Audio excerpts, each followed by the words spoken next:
Samajwadi party के भदोही विधायक Zahid bag के घर पर घटी ये घटना इतनी चर्चा में आ गई कि उसके 20 दिन पूर्व घटित हुई भदोही की और एक घटना हाशिए पर चली गई। विधायक के घर से भी अधिक संगीन इस घटना में प्रशासन का सुस्त रवैया या फिर लापरवाही रही कि उस घटना के बारे में किसी ने सोचना भी मुनासिब नहीं समझा। यहां तक कि विधायक के घर में हुई नौकरानी की मौत के बाद मीडिया भी उसी में इस कदर उलझ कर रह गई, जबकि विधायक जाहिद बेग के घर में घटित हुई घटना के 20 दिन पूर्व घटी उस घटना में बहुत कुछ अंधेरे में छुपा हुआ है। उस घटना में कई राज छुपे होने की बात भी सामने आ रही है। वह घटना आत्महत्या थी या फिर हत्या, मामला अभी तक संदिग्ध बना हुआ है।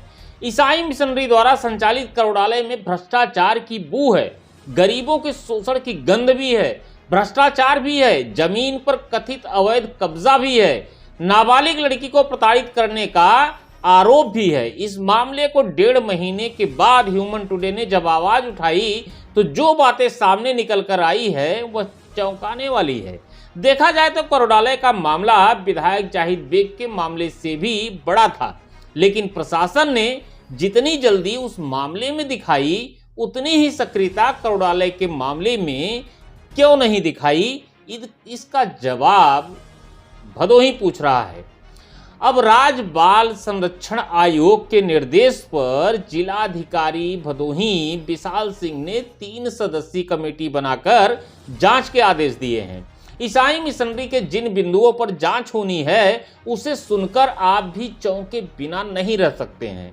खैर, सबसे पहले आपको बता दूं कि 17 अगस्त को कुशीनगर की एक नाबालिग लड़की जो करोड़ालय भदोही में काम करती थी, उसकी संदिग्ध अवस्था में मौत हो जाती है। इसके बाद 3 सितंबर को राज्य बाल संरक्षण आयोग की सदस्य डॉक्टर सुष्मिता चतुर्वेदी और श्रीमती निर्मला पटेल ने करोड़ालय का निरीक्षण किया था। निरीक्षण के बाद उन्होंने मीडिया के सामने जो बयान दिया था वह बयान चौंकाने वाला था। डॉक्टर चतुर्वेदी ने खुलकर कुछ नहीं बोला, लेकिन उन्होंने इतना जरूर कहा कि कई ऐसी बातें निकलकर सामने आई हैं जिन्हें बोलना जांच के पहले मुनासिब नहीं होगा। जब ह्यूमन टुडे ने इस मामले को उठाया तो 3 अक्टूबर को जिलाधिकारी भदोही विशाल सिंह ने जिन 7 बिंदुओं पर जांच करने के लिए 3 सदस्यीय कमेटी गठित की है, उस पत्र से ही साबित होता है कि करोड़ालय के मामले में श्रम विभाग, CWC और पुलिस ने लापरवाही बरती है। 1.5 महीने के बाद जारी हुई पत्र से प्रशासनिक उदासीनता भी सामने आई है। डीएम भदोही द्वारा जारी किए गए पत्र के एक बिंदुओं पर आइए हम चर्चा करते हैं। सबसे पहले आपको बता दें कि ईसाई मिशनरी करोड़ालय में नाबालिग की मौत को जिलाधिकारी ने संदिग्ध बताया है, यानी यह आत्महत्या से अलग कुछ भी हो सकता है। पहले बिंदु में कहा गया है कि संस्था की CCTV फुटेज को संज्ञान में नहीं लिया गया। सोचने वाली बात है कि जब कहीं इस तरह की घटनाएं होती हैं तो सबसे पहले पुलिस CCTV फुटेज को अपने कब्जे में लेती है, इसके बाद जांच करती है, लेकिन यहाँ पर ऐसा नहीं हुआ। पत्र के दूसरे बिंदु में कहा गया कि मृत्यु के पश्चात अनुपस्थित कर्मचारियों की जानकारी भी प्राप्त नहीं की गई।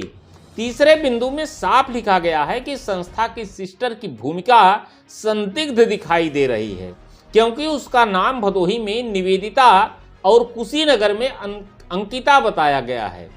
संस्था में कार्यरत कर्मचारियों की मोबाइल की भी जांच नहीं की गई।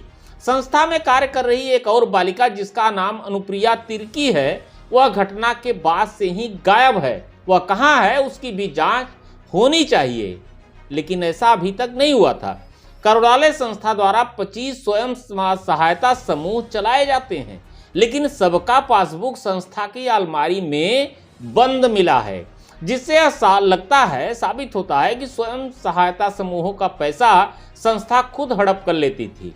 5वें बिंदु में डीएम भदोही का कहना है कि मृतक बालिका 2 साल से संस्था में कार्य करती थी, लिहाजा यह मामला बाल श्रम से भी जुड़ा हुआ है।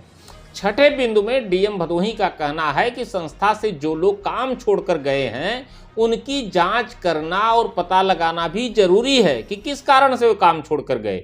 साथ ही यह भी जांच होगी कि संस्था के आय का स्रोत क्या है, संस्था को जमीन किस आधार पर आवंटन किया गया, इसकी भी जांच होगी। इस मामले में पूर्व प्रधान शेखर यादव की भूमिका भी संदिग्ध है और उसकी भी जांच की जाएगी। खैर, इस मामले में जांच करने के लिए डीएम भदोही विशाल सिंह ने 3 सदस्यीय कमेटी गठित कर दी है, जिसमें अपर पुलिस अधीक्षक भदोही, एसडीएम भदोही और सहायक श्रमायुक्त भदोही को भी शामिल किया गया है।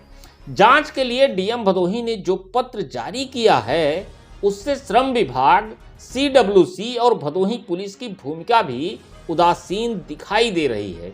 यदि साई मिशनरी करोड़ालय की गहनता से जांच हो तो निश्चित रूप से कुछ न कुछ चौंकाने वाले मामले सामने आएंगे। साथ ही यह सवाल भी उठना लाजमी है कि सपा विधायक जाहिद बेग के मामले में जो सक्रियता, जितनी तेजी सक्रियता भदोही प्रशासन ने दिखाई, वही सक्रियता इस मामले में क्यों नहीं दिखाई, क्योंकि मौत तो मौत होती है।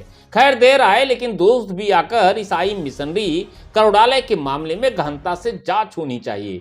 जो संस्था लोगों की सेवा करने का दम्भ भरती है, उसने एक नाबालिग लड़की को दूसरे जिले से लेकर आई और यहाँ काम करा रही थी। कहीं प्रताड़ना का शिकार होकर उस लड़की ने आत्महत्या तो नहीं की, या फिर इस संदिग्ध मौत के पीछे की कहानी कुछ और ही है।